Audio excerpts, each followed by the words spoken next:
All right, so I think this is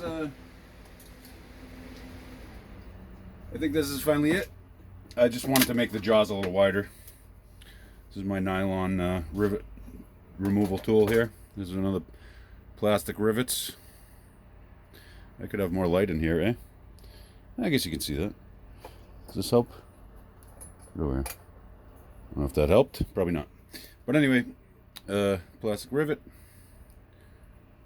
2 pieces. Ooh, good catch. The hockey player in me for the win. All right, so let's see how she goes.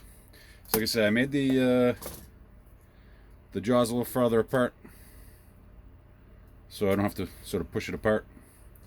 And adjusted these gaps a little bit. Maybe those will break free a little easier. And these strings are annoying me, but good enough. And so I do need to break these little supports off because these jaws sort of taper down. You can see it tapers down on this side, but not on this side. It really does. There's a print in place support there, custom supports that I put on there. I'm trying to make sure I'm on camera here. And so I can kind of see the seam here. So if I just cut along this seam, it should pop right off easily enough. There goes that side. So now you can see it's nice and narrow here. So that way it fits within this groove. All right, get the other one.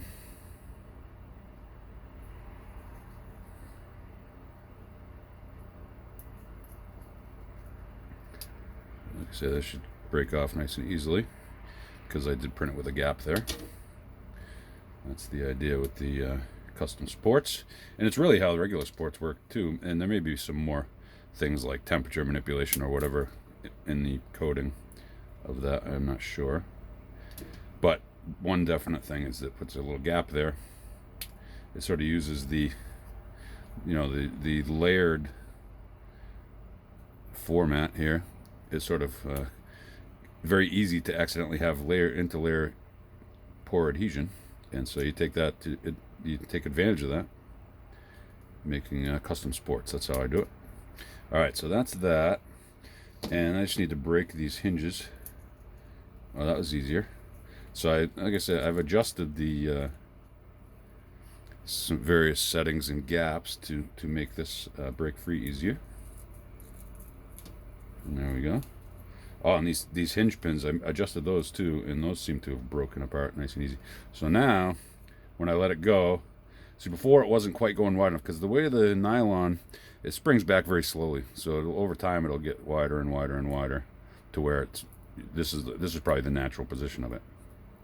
So if I squeeze it, it springs back a little bit slowly, and so therefore, rather than wait for it or to push it back, I made it wider. So let's see how this works.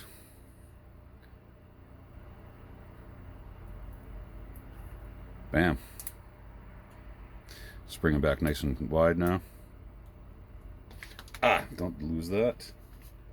I only brought one of these out. So yeah, seems to be working great. Like I say, this is actually the 4th version. The first version had a few issues, no big surprise because it was the first version.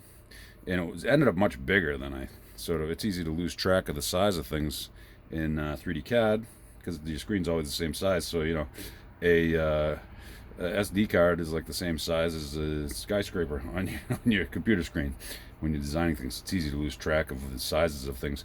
And so the first one was really big, and so I remade it.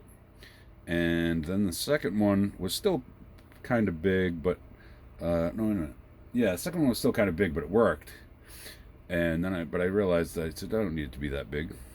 Let's do it again. And so then the third one was basically this, but it was more like this was the natural position of it. And with the slow return of the spring, that one I would have to push it apart to get it right, which is no big deal because I'm not doing a whole bunch of these right in a row. But this one, so like I say, the natural position is like here, so it's plenty wide, and so it springs back quickly to where, so like I can let it spring back and immediately grab that and pull it out. So this is going to save me a lot of headaches. I'm working on 3 different side-by-sides with these rivets on it these days, And so this is going to be a big time saver for me. Very happy about it. And maybe I'll put it up for a download. If anybody's interested, I can I can upload it for a download. I could probably make this. I might print one more just out of PLA just to see, or PET G, just to see if they function well enough.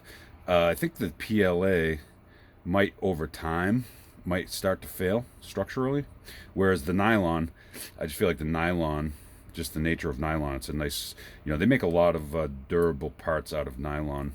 They don't make they don't make any real parts out of PLA. PLA is sort of a junk plastic that's good for 3D printing, but like for example, in my electric mountain bike motors, or at least one of them, I know there's a nylon gear in there, and so they can make very durable gears out of nylon, and especially like glass reinforced nylon. This is not glass, or this is not fiber, whether fiberglass or carbon fiber. This is not reinforced nylon. It's just plain nylon. So it's not as stiff as something like that, but it's still going to be very durable. And so I think it should do the job for a very long time.